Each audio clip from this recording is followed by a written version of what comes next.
Ibu Lira Hadriani akan menyebarkan pemahaman tentang modul 1.4, yaitu tentang budaya positif, yang mana di sini untuk menyelesaikan modul 1 pada program pendidikan guru penggerak angkatan ke-10. Di sini untuk pertama kalinya di sini ada beberapa pertanyaan untuk memancing kita terhadap pemahaman tentang budaya positif. Nah, yang pertama di sini, pemberian hukuman dapat mendisiplinkan siswa. Apakah itu benar menurut Bapak atau Ibu?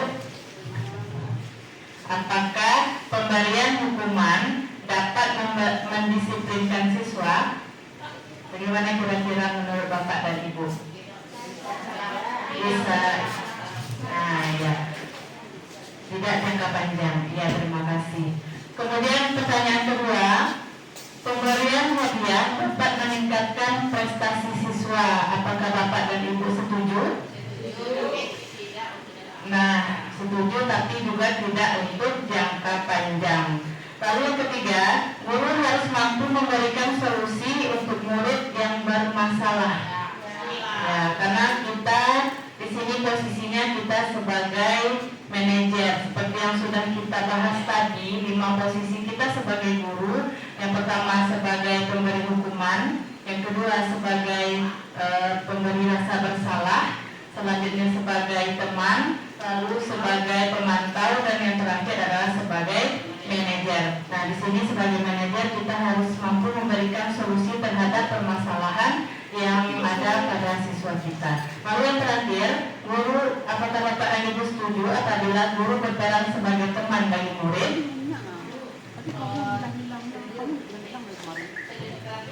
Coba angkat tangan. Coba angkat tangan. Ya, ya.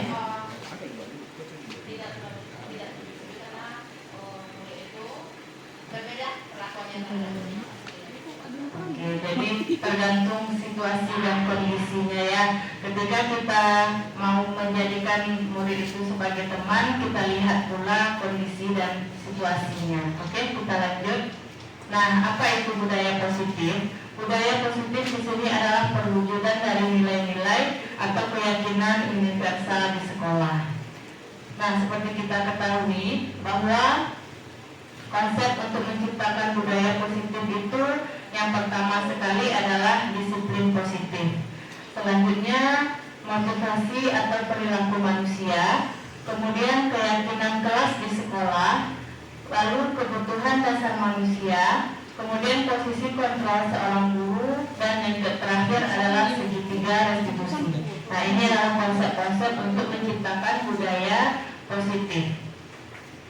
Nah, sekarang kita berikan sebuah kasus. Coba kepalkan salah satu tangan Bapak dan Ibu. Boleh kanan, boleh kiri. Nah, di sini bayangkan bahwa kita menyimpan sebuah benda yang sangat berharga. Lalu coba misalnya kayak Budet dengan Bu Il, Miss dengan Bu Ani misalnya, berpasangan misalnya. Nah, coba satu posisi kita mempertahankan apa yang kita pegang ini, dan satu posisi lagi berusaha untuk membuka. Nah, misalnya Bu Il berusaha untuk Budet berusaha membuka tangan Bu Il, lalu Bu Il berusaha untuk memperjuangkan tetap supaya jangan terbuka. Nah, coba kita bayangkan, lakukan segala cara di posisi kita masing-masing. Yang satu posisi kita sebagai mempertahankan kepala ini supaya tidak terbuka. Posisi selanjutnya berusaha supaya kepala itu bisa terbuka. Nah, bagaimana kira-kira? Berarti mungkin tidak berusaha untuk tetap menyebalkan tangannya. Ya, berarti terbuka ya. Ibu Ira bisa membuka kepala tangan dari Ibu Pin. Ibunya bagaimana? Tidak bisa, Bu. Nah, dari kasus ini kira-kira apa yang bisa kita ambil pelajarannya?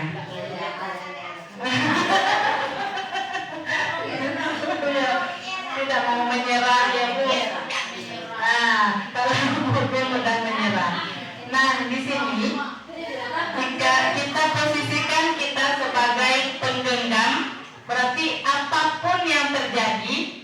berusaha untuk membuka genggaman ini, kita harus tetap berusaha untuk mengepal atau mempertahankan apa yang kita pegang.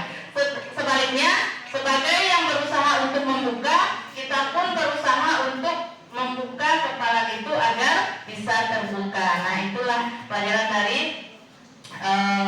kepalan dan pembuka tadi. Nah, Dr. William Glasser melalui choice of teorinya mengatakan ilusi guru itu mengontrol murid. Lalu ilusi bahwa semua penguatan positif, efektif, dan bermanfaat. Lalu ilusi bahwa kritik dan membuat rasa bersalah mampu menguatkan karakter. Dan ilusi bahwa orang dewasa berhak memaksa. Padahal semua itu adalah hal yang salah. Nah, ini adalah stimulus respon ke teori kontrol. Nah, ini selama ini yang kita salah, Bapak Ibu. Kita selama ini menganggap kebutuhan kita sama. Padahal berdasarkan teori kontrol, kebutuhan kita itu berbeda. Nah, itu mungkin kita bisa memahaminya. Yang kedua, semua orang melihat hal yang sama. Padahal teori kontrolnya, setiap orang memiliki gambaran yang berbeda. Lalu teori respon stimulusnya tentang yang ketiga, kita mencoba mengubah orang agar berpandangan sama dengan kita. Padahal kita seharusnya berusaha memahami pandangan orang lain tentang dunia. Yang selanjutnya, perilaku buruk dilihat sebagai suatu kesalahan. Nah, itu yang sering ada dalam mindset kita, bahwa perilaku buruk itu adalah kesalahan. Tapi sebenarnya bahwa semua perilaku itu pasti memiliki tujuan, baik itu buruk atau baik pasti memiliki tujuan. Lalu orang lain bisa mengontrol saya. Nah, itu bisa kita terapkan bahwa hanya Anda atau hanya kita lah yang bisa mengontrol diri kita. Lalu saya bisa mengontrol orang lain, padahal seharusnya saya tidak bisa mengontrol orang lain. Lalu pemaksaan ada pada saat bujukan gagal. Ketika kita membujuk orang lain dan itu gagal, pasti kita sifatnya memaksa lagi. Nah, itu adalah seharusnya kita kolaborasi dan konsensus menciptakan pilihan-pilihan baru agar bujukan itu bisa berhasil. Nah, yang terakhir, model berpikir menang atau kalah. Nah, selama ini kita menganggap bahwa suatu itu ada menang dan kalah, padahal seharusnya itu adalah model berpikir menang dan menang. Nah, untuk disiplin positif, disiplin itu berasal dari kata disiplina yang artinya belajar. Disiplin mengacu pada disiplin diri yang memiliki tanggung jawab terhadap apa yang dilakukannya berdasarkan nilai-nilai yang diyakini. Disiplin positif merupakan salah satu cara penerapan disiplin yang bertujuan untuk menumbuhkan kesadaran serta memberdayakan peserta didik tanpa imbalan atau penghargaan, ancaman ataupun hukuman. Sebagai pendidik, tujuan kita adalah menciptakan peserta didik yang memiliki disiplin diri sehingga mereka berperilaku mengacu kepada nilai-nilai kebajikan universal dan memiliki motivasi intrinsik dalam perubahan perilaku ke arah yang lebih baik. Nah, nilai-nilai kebajikan universal itu ini juga tertuang di dalam profil pelajar Pancasila, mulai dari beriman dan bertakwa, kebinekaan global, mandiri, kreatif, gotong royong, dan bernalar kritis. Makanya mungkin dijadikanlah profil pelajar Pancasila itulah tujuan untuk menjadikan murid itu seseorang yang berkarakter.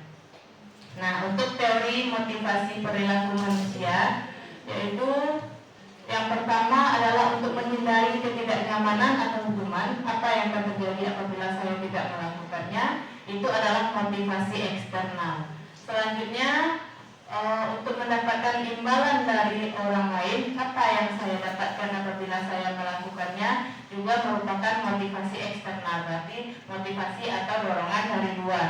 Dan yang ketiga, untuk menghargai diri sendiri, saya akan menjadi orang seperti apa apabila saya melakukannya, berarti itu adalah motivasi atau dorongan dari dalam diri kita. Nah, itulah tujuan disiplin positif.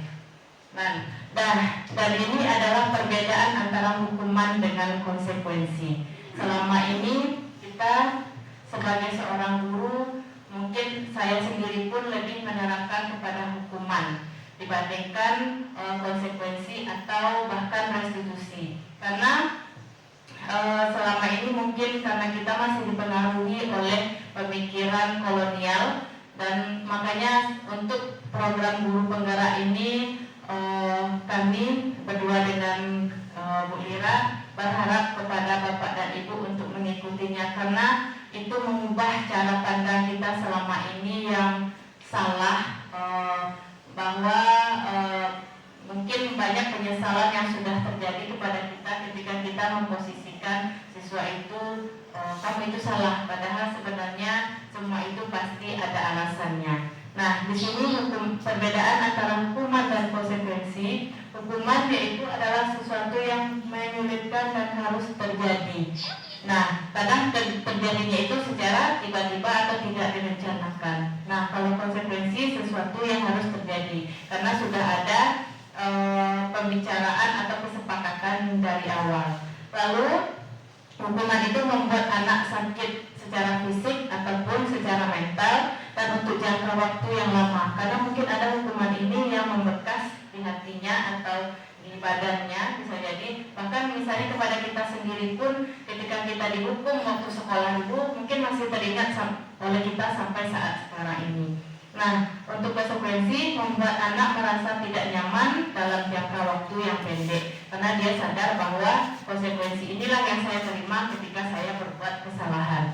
Lalu anak membenci kedisiplinan paksaan. Ya, dia merasa disiplinnya itu dipaksa dia untuk disiplin, makanya dia menjadi benci. Lalu kalau untuk konsekuensi, anak menghargai disiplin.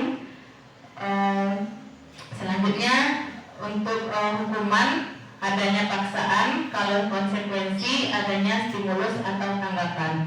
Lalu hukuman konsep diri yang buruk, sedangkan konsekuensi konsep diri yang baik. Untuk hukuman, anak belajar untuk menyembunyikan kesalahan, sedangkan konsekuensi anak belajar untuk mematuhi peraturan.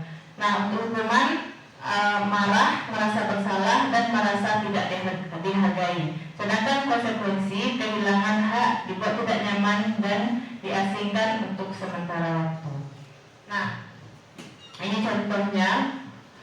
Contoh konsekuensi atau hukuman yang kadang atau kita berikan kepada siswa. Misalnya mencatat 100 kali dalam buku kalimat saya tidak akan terlambat lagi atau saya tidak akan mengulangi kesalahan yang sama lagi. Nah, ini pada zaman kita sekolah dulu mungkin ya Bapak Ibu kita disuruh menulis di kertas, di buku berapa halaman lalu ditulis, dicatat itu berulang-ulang kali. Lalu misalnya lagi lari mengelilingi lapangan basket karena terlambat hadir di suatu pelajaran misalnya. Lalu memberikan coretan yang dibuatnya, membersihkan coretan yang dibuatnya yang ada di meja tulis, disuruh hapus lagi, bersihkan lagi. Nah, itu adalah konsekuensi atau hukuman yang kita berikan. Lalu murid diminta push up 15 kali karena tidak menggunakan masker ke sekolah. Nah, ada juga yang seperti itu. Lalu berdiri di depan kelas sambil mengangkat kaki satu karena tidak bisa menjawab pertanyaan. Kalau seperti ini, siswa menjadi takut ketika kita melontarkan pertanyaan. Jangankan untuk menjawab yang benar, menjawab yang salah saja mungkin dia takut. Jadi akibatnya dia diam. Nah, lalu yang terakhir contohnya lagi lari keliling lapangan karena terlambat 10 menit saat pelajaran PJOK. Nah, kebanyakan konsekuensi dan hukuman ini sudah kita terapkan, atau misalnya menyuruh siswa menulis di depan, membuat PR di bawah karena mereka lupa mengerjakan atau tidak mengerjakan. Nah, itu merupakan hukuman yang membekas sebenarnya untuk siswa itu sendiri. Nah, untuk selanjutnya kami serahkan kepada Ibu Lira. Baik, terima kasih Ibu Sevi. Mohon izin Ibu Bapak Kepala Sekolah dan juga Ibu Wakil dan juga Bapak Ibu semuanya, saya melanjutkan presentasinya tentang konsekuensi. Nah, di sini ada 3 istilah Bapak Ibu. Ada hukuman, ada konsekuensi, dan ada restitusi. Kalau hukuman itu sifatnya tidak terencana atau bersifat satu arah. Bisa berupa hukuman fisik, psikis, maupun kata-kata kasar secara verbal. Kalau konsekuensi itu dia bersifat terencana, dan ini sudah kita sepakati sebelumnya dengan siswa, dan bentuk-bentuknya juga bentuk-bentuk dari konsekuensi itu juga sudah dibuat oleh pihak sekolah atau guru-guru. Jadi anak sudah tahu bahwasanya kalau dia melakukan ini berarti ini yang akan didapatkannya. Kalau restitusi, itu berbeda lagi Bapak Ibu. Proses menciptakan kondisi bagi murid untuk memperbaiki kesalahan mereka, sehingga mereka bisa kembali pada kelompok mereka dengan karakter yang lebih kuat. Nah itu dia. Di sini jelas nampak perbedaannya Bapak Ibu. Kalau di hukuman itu kita membuat efeknya besar sekali bagi siswa, dan itu bisa jangka panjang, dan maksimalnya siswa bisa dendam dengan kita kalau kita memberikan hukuman. Nah kalau konsekuensi itu mungkin kalau dikaitkan dengan motivasi itu masih dari luar diri siswa atau di luar dari murid. Dia terpaksa melakukannya. Mungkin dalam jangka waktu dekat dia merasa tidak nyaman untuk mendapatkan konsekuensi itu. Tetapi restitusi, dia menyadari dari dalam dirinya bahwasanya yang dilakukannya itu adalah salah. Nah sehingga dia ketika kita sudah memberikan proses restitusi kepada anak tidak merasa malu lagi, dan ketika dia ketika dia kembali dari tempat kita, nah dia akan bisa kemungkinan dia akan menyebarkan sesuatu yang baik. Oleh kawan, besok jangan dituju lena caya wah, ambola menekuha. Nah besok jangan dituju lena kawan. Nah efeknya itu bagi untuk restitusi Bapak. Selanjutnya, ini dia restitusi adalah proses menciptakan kondisi bagi murid untuk memperbaiki kesalahan mereka, sehingga mereka bisa kembali ke kelompok mereka dengan karakter yang lebih kuat. Nah, jadi dia bisa tidak hanya untuk dirinya, tapi mungkin nanti dia bisa menyampaikan kepada kawan-kawannya yang lain. Yang kedua, proses kolaboratif yang mengajarkan murid untuk mencari solusi untuk masalah dan membantu murid berpikir tentang orang. Seperti apa seperti apa yang mereka inginkan, dan bagaimana mereka harus memperlakukan orang lain. Nah inilah yang disampaikan oleh Jason Gozen pada tahun 1996. Nah maka dari itu restitusi membantu murid menjadi lebih memiliki tujuan, disiplin positif, dan memulihkan dirinya dari berbuat salah. Nah kalau selama ini kan kita anak ini berbuat salah, malahan ini maaf saja, ma'uzubillah gitu ya. Kalau anak sekali melakukan kesalahan itu untuk selanjutnya, kamu juga lagi, kamu lagi. Nah berarti sudah ada pelabelan. Tapi kalau kita melaksanakan restitusi Bapak Ibu, berarti si anak untuk selanjutnya dia tidak akan malu bertemu dengan kita. Karena apa? Di dalam restitusi ini kita memulihkan, mengembalikan pemikirannya itu bahwasanya yang dilakukannya itu salah, dan manusia ini wajar melakukan satu kesalahan. Nah, tapi untuk kedepannya kita bentuk lagi pemikiran anak itu bahwasanya kesalahan ini walaupun kita memakluminya di awal, tetapi bukan untuk dilanjutkannya atau dilakukannya di lain waktu. Nah ini dia perbedaannya Bapak Ibu. Contoh kasusnya siswa sering tidak mengerjakan PR. Mungkin di sekolah kita banyak juga ya Bapak Ibu. Nah kalau hukuman guru menghukum siswa tersebut hormat bendera selama 10 menit. Nah, ini kan berapa beban mentalnya bagi anak-anak. Hormat di lapangan selama 10 menit, itu mungkin dia akan merasa malu, mungkin ada rasa kepanasan. Makanya dari itu akan timbul rasa dendam mungkin kepada kita. Kok gara-gara Pak Rahmat kok gitu segala macam. Nah, itu dia. Ini contohnya Pak Rahmat, biar Pak Rahmat senyum. Nah, guru marah dan murid takut. Nah, kalau dulu kan senang bangga gitu ya Bapak Ibu ya. Suatu kebanggaan bagi guru kalau seandainya muridnya itu takut kepada gurunya. Murid itu takut kepada guru, itu suatu kebanggaan. Nah, ternyata itu adalah pemikiran yang salah Bapak Ibu. Kita bukan untuk membuat mereka takut, tetapi tugas kita adalah membuat mereka sadar. Nah itu datang dari dalam dirinya. Yang kedua konsekuensi. Dari permasalahan tidak mengerjakan PR, apa konsekuensi yang kita buat? Guru memberikan konsekuensi untuk mengerjakan PR-nya saat istirahat atau dikerjakan sebanyak 3 kali lipat. Nah, sebanyak mengerjakan ketika jam istirahat. Jam istirahat itu kan hak bagi murid untuk dia bisa rehat sebentar, memberikan ruang kepada tubuhnya untuk tidak memikirkan pelajaran. Nah, itu gunanya istirahat kan Bapak Ibu. Nah, untuk konsekuensi kita harus si anak harus mengerjakan PR-nya. Artinya apa? Si anak tidak ada punya waktu untuk mengistirahatkan badannya. Nah, yang kedua, guru tegas. Siswa menghormati peraturan. Pokoknya ikut peraturan sekolah awak harus dilaksanakan. Nah, itu dia efek dari konsekuensi. Nah, beda lagi dengan restitusi. Kalau guru melaksanakan restitusi, seharusnya seperti ini. Guru menanyakan keyakinan kelas. Nah, keyakinan kelas kita apa? Kamu belajar dengan baik. Nah, belajar dengan baik itu apa? Salah satunya mengerjakan PR. Nah, jangankan siswa, Bapak Ibu, kita sendiri ditanya dengan pertanyaan seperti itu, bagaimana perasaan kita? Apakah kita merasa disalahkan? Tidak. Justru kita menyadari, iya ya, padahal saya sudah mengambil tindakan ini, berarti ini risikonya yang harus saya lakukan. Nah, itu dia. Berarti guru di sini menanyakan keyakinan kelas atau keyakinan dirinya, membantu siswa menyelesaikan masalahnya. Nah, yang kedua, guru terbuka dan siswa menghormati dirinya dan orang lain. Jadi ketika anak tidak mengerjakan PR lagi, si anak ini dia tidak mau lagi, tidak takut lagi bertemu dengan Pak Rahmat misalnya. Karena apa? Kemarin walaupun dia tidak mengerjakan tugas, tetapi Pak Rahmat memberikan solusi sehingga si anak ini dia untuk kedepannya dia tetap melaksanakan tugasnya, mengerjakan tugasnya di rumah dengan perasaan yang lebih tenang. Karena apa? Dia tahu bahwasanya Pak Rahmat akan lebih bijak dalam menyikapinya. Oke Bapak Ibu, lanjut.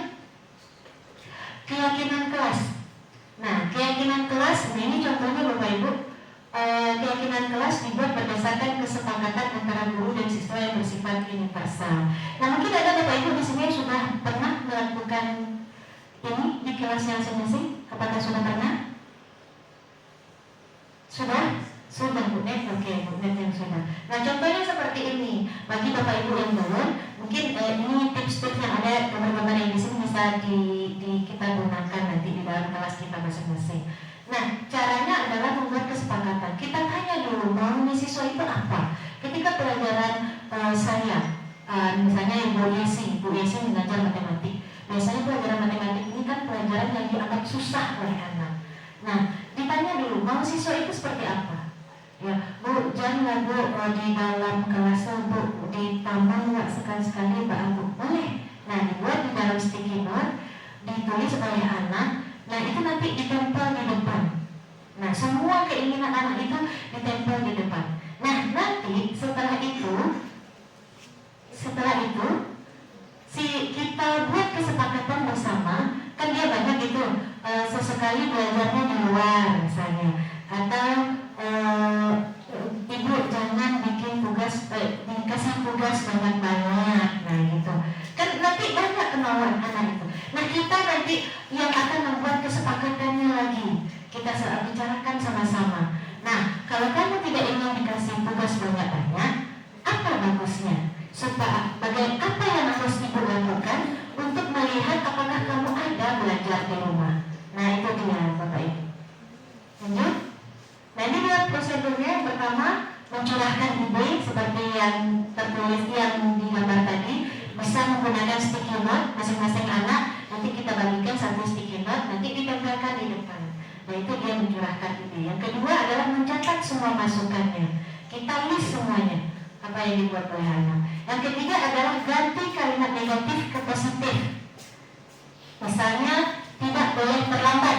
Nah, apa kalimat positifnya Bapak Ibu?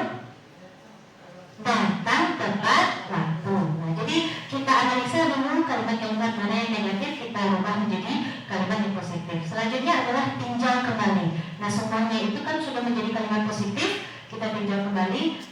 adalah tinjau ulang keyakinan yang sudah tersusun.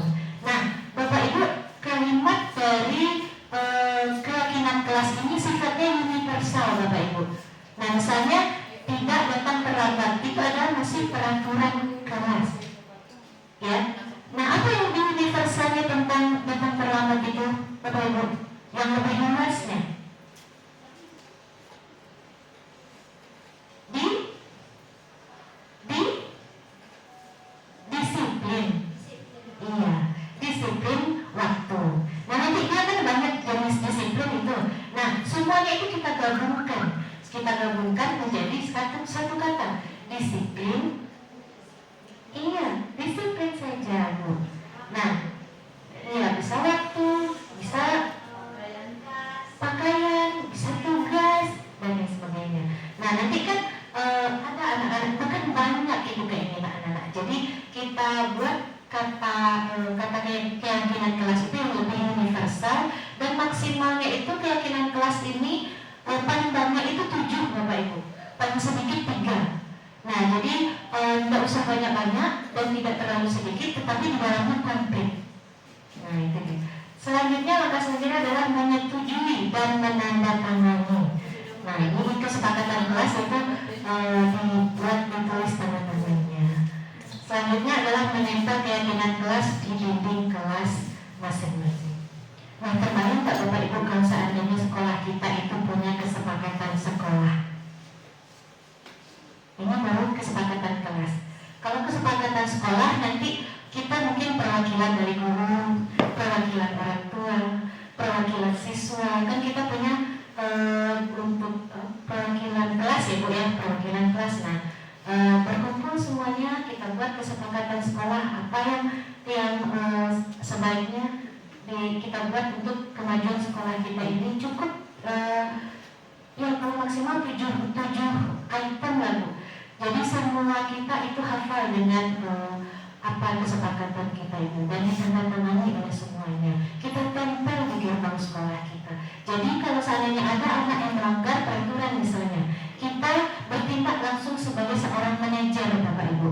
Jadi kita tidak bertanya lagi tentang mengapa kamu terlambat. Bukan seperti itu, tetapi apakah kamu ingat apa kesepakatan sekolah kita? Nah, berarti kita sudah merubah kebiasaan kita yang kolonial dulu, ya, yang memberikan hukuman dan konsekuensi menjadi sebuah restitusi. Oke, itu Bapak Ibu, lanjut. Kebutuhan dasar manusia. Nah, kebutuhan dasar manusia itu ada 5, Bapak Ibu. Yang pertama adalah bertahan hidup, yang kedua adalah kasih sayang dan rasa diterima, yang ketiga penguasaan harga diri, keinginan untuk dianggap, memimpin, berprestasi, diakui dan didengar.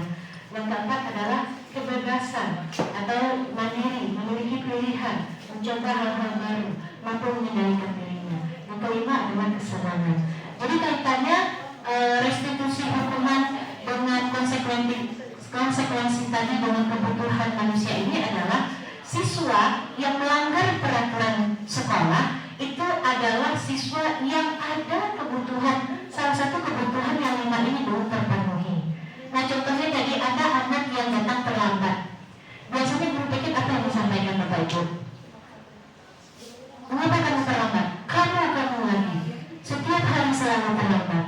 Nah, kalau seperti itu berarti kita bertindak sebagai apa itu Bapak Ibu? Kalau memberi rasa bersalah, agak terlambat juga. Tiga hari saja terlambat anak ibu. Jembarang anak ibu. Nah, itu membuat rasa bersalah. Kamu juga. Nah, kalau itu adalah memberi hukuman. Nah, kalau kita sebagai manajer, kita harus paham ini Bapak Ibu, bahasanya kebutuhan manusia itu ada 5. Ada yang bertahan hidup, bisa jadi si anak tadi terlambat pergi ke sekolahnya adalah karena malamnya dia harus bantu orang tua dan pagi dia bangunnya terlambat. Nah, itu dia. Jadi itu permasalahan yang ada pada anak. Nah, bagaimana kita menindaklanjutinya? Kita tinggal mengingatkan apa kesepakatan sekolah kita, nak?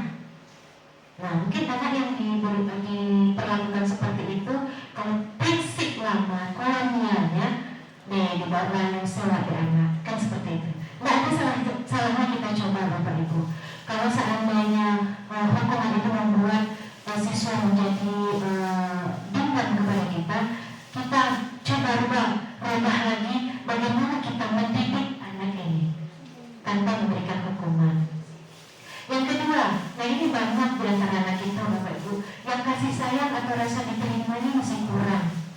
Nah, di rumahnya mungkin dia hanya tinggal dengan neneknya saja. Banyak ya anak kita yang seperti itu Bapak Ibu. Dia tidak ayahnya ada tetapi sudah punya keluarga lagi. Ibunya ada tetapi jadi TKW dan lain sebagainya. Nah, ada rasa kurang bagi si anak itu, makanya dia melakukan sesuatu tindakan yang melanggar peraturan sekolah. Jadi ini yang perlu kita pahami Bapak Ibu tentang anak-anak kita. Pasti ada hal yang melatar belakangnya mengapa si murid itu melakukan suatu tindakan yang salah. Nah ini dia posisi kontrol kita sebagai guru, kita sebagai penghukum.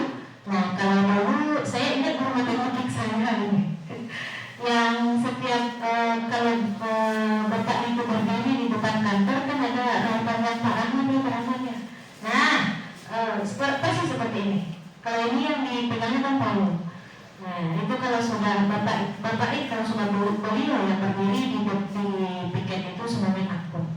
Memang semua sekolah menjadi tertib, tetapi motivasi anak untuk berubah masih dari luar diri. Kalau tidak berdiri lagi bapak itu di piket, nah semuanya akan kembali seperti biasa. Jadi bukan dari dalam diri anak melakukan perubahan yang ke arah yang lebih baik. Yang kedua, membuat rasa bersalah. Allah tunah, gue lah tugas enak. Nggak ibu anak sama ibu, nggak ibu anak sama orang lain. Kemudian orang lain mencari nama. Nah kan itu cara kita supaya kita didengar oleh anak kan seperti itu. Nah tapi si anak masih motivasinya berasal dari motivasi eksternal Bapak Ibu, belum dari dalam dirinya. Dia lah pada menangis dulu Bu Sevi buku ambillah awak kalau sama Bu Sevi bantulah. Tentunya hanya dengan Ibu Sevi. Kalau belajar dengan Ibu Imelda nanti dia kembali lagi. Ya seperti semula. Nah kalau dianggap teman, nah ini dia kadang-kadang anak itu ada yang kebablasan dan Bapak Ibu. Ya karena dianggap teman kadang-kadang dia jalannya bagaimana Bu? Malahan ada yang dengan bapak olahraganya karena baru, bagaimana bro? Nah, kita memang menganggap teman kepada anak, tetapi masih ada batas-batasannya. Nah, sebagai pemantau, nah ini Bapak Ibu, sebagai pemantau ini kita sudah yang kita berikan kepada anak adalah konsekuensi. Jadi, soalnya si yang mobil, dia ada perubahan. Nah, jadi kembali lagi seperti tadi, kalau ada guru yang sebagai pemantau tadi, anak akan berubah. Tapi kalau tidak ada guru itu, anak kembali lagi seperti semula. Tapi kalau sebagai manajer, ada atau tidak ada kita Bapak Ibu, dan motivasi itu yang sudah berasal dari dalam diri anak akan bersikap sebagaimana semestinya. Contohnya Bapak Ibu, ketika saya pernah bertanya kepada siswa di dalam kelas, tujuan kamu datang ke sekolah untuk apa nak? Belajar Bu. Rata-rata mereka akan menjawab seperti itu.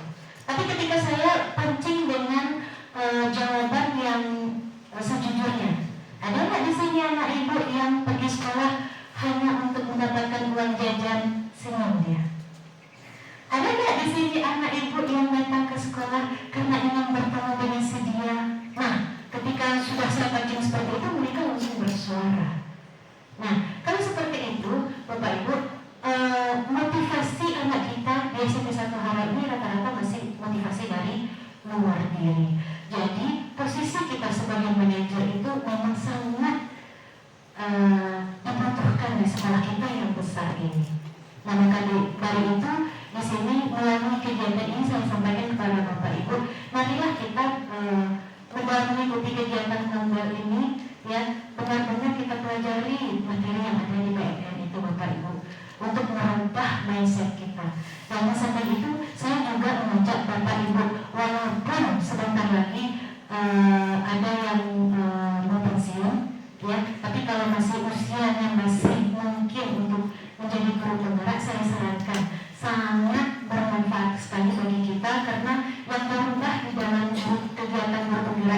mindset kita sebagai seorang guru. Lanjut Bapak Ibu, ini contohnya, kalau berhukum patuhi aturan sekolah lalu berdiri di depan barisan, itu di contoh penghukum. Kalau memantau kamu sudah melanggar apa peraturan dan konsekuensinya, tinggal mengingatkan itu. Kalau sebagai teman, ayolah yang tertib, buat guru bangga. Kali ini tidak apa-apa kamu salah. Kan ada yang seperti itu. Cepet-cepet masuk, ikut teman bermain nih. Nah, itu salah satu bentuk kita berteman dengan mereka. Nah, kalau membuat rasa bersalah, berapa kali guru harus memberitahu kamu? Guru kecewa sekali sama kamu. Nah, itu membuat rasa bersalah. Tapi kalau manajer, apakah kamu tahu kesalahanmu, nak? Apa kira-kira bagaimana kamu akan memperbaiki kesalahan ini? Nah, beda ya pertanyaannya kalau Bapak Ibu. Nah, selanjutnya dalam menyelesaikan permasalahan siswa. Nah, Bapak Ibu, ini dia tips bagi Bapak Ibu untuk menyelesaikan permasalahan siswa, yaitu memakai segitiga restitusi. Memakai segitiga restitusi itu kalau benar-benar kita laksanakan tak perlu waktu banyak Bapak Ibu. Sambil berdiri pun bisa kita laksanakan. Yang langkah yang pertama itu apa? Memvalidasi tindakan yang salah. Nah, ya, menstabilkan identitas. Oke, menstabilkan identitas. Nah, yang perlu kita sampaikan di sini adalah ibu tidak mencari siapa yang salah ya nak ya. Nah, ingin mencari solusi. Ibu di sini memanggil kamu hanya untuk mencari solusi dari permasalahan ini. Tidak ada satupun manusia yang tidak memiliki kesalahan. Yang perlu kita ingat bagaimana kita memperbaikinya. Itu yang pertama, menstabilkan identitas. Yang kedua, salah saya tadi ya Bapak Ibu, ada kekeliruan sedikit. Yang kedua adalah validasi tindakan yang salah. Nah, kita tanyakan, apa sih yang melatar belakangi siswa melakukan itu? Nah, itu dia kita memvalidasi kesalahan yang salah, tindakan yang salah. Kamu patut bangga karena telah melindungi sesuatu yang penting bagi kamu. Jadi alasan bahasanya yang dilakukannya itu tidak sepenuhnya salah. Nah, gitu Bapak Ibu. Apakah menonton YouTube sampai 2 jam 2 malam itu bermanfaat bagi kamu? Nah, si anak ini sebenarnya dia tahu kalau kegiatan yang dilakukan itu salah. Nah, di sini kita hanya berusaha untuk menyadarkan dia. Ini loh nak, yang melakukan itu sebenarnya belum betul. Lanjut. Nah, menanyakan keyakinan. Apa keyakinan kelas kita? Nah, kalau ada keyakinan sekolah, apa keyakinan sekolah kita? Nilai-nilai apa yang sudah kita sepakati bersama? Seperti apa gambaran kelas yang dibawa buat kamu? Bisakah kamu sebutkan lagi kesepakatan atau keyakinan kelas kita? Nah, itu dia. Iya, jangan oke. Nah, oke, Bapak Ibu, mungkin itu saja materi yang dapat saya sampaikan hari ini. Apakah ada pertanyaan, Bapak Ibu semuanya? Aku permohonan aja nih, permohonan. Nah, kalau tidak ada, ya Pak Rahmat, silakan Pak Rahmat.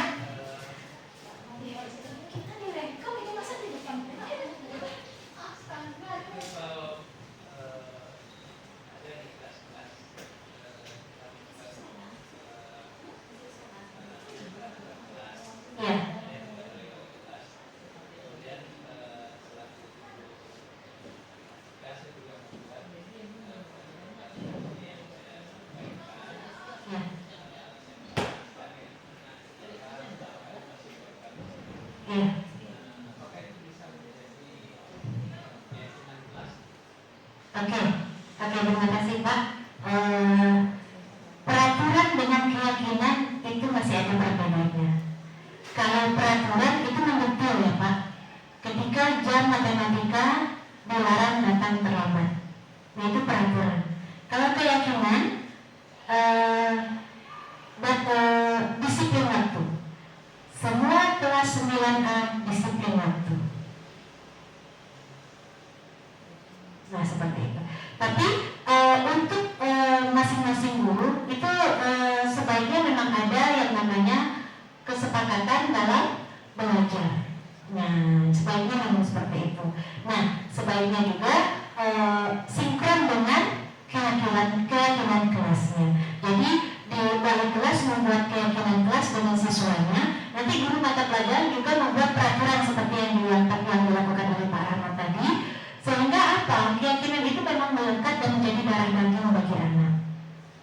Nah, jadi tak perlu mari adik bisa ibu.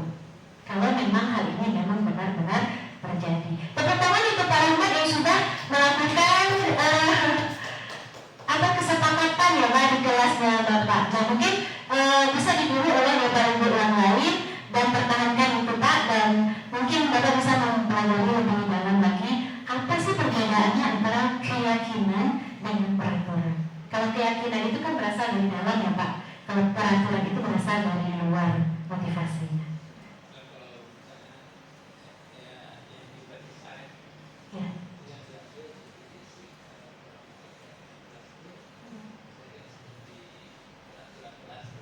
Iya. Oke.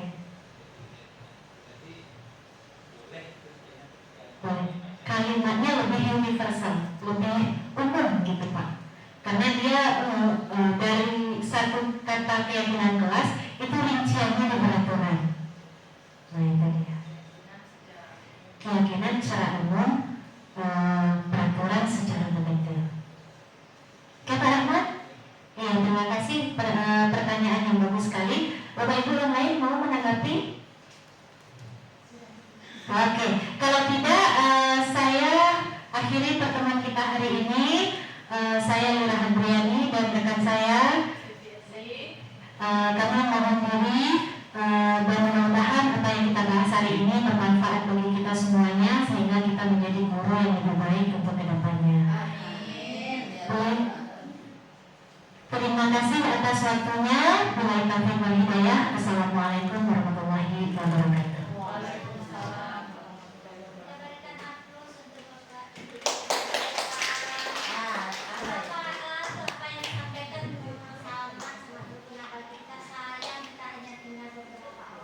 Iya.